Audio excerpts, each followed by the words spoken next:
I am gonna have to catch y'all up on quite a few things, but we'll do that later. I've skipped over quite a few days because we've been really wanting to just get this stuff done. Still really exciting, but we just have a lot going on. But here we are installing this tub.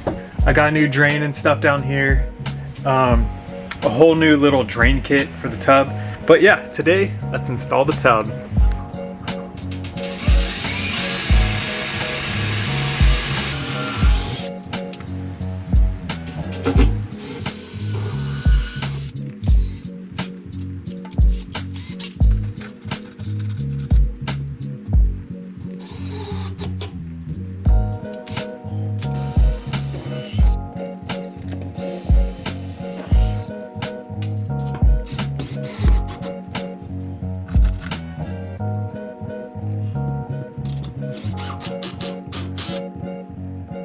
So this bathroom didn't have an outlet anywhere to be found.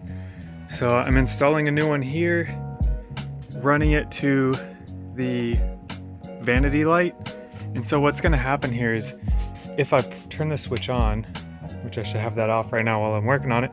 If I have the switch on, when it powers the light, it'll also power the outlet. So to use the outlet, that light has to be on, but that's a good way to kind of circumvent having to run a wire from here all the way around. I don't really know how to do that. So this is what I'm gonna do.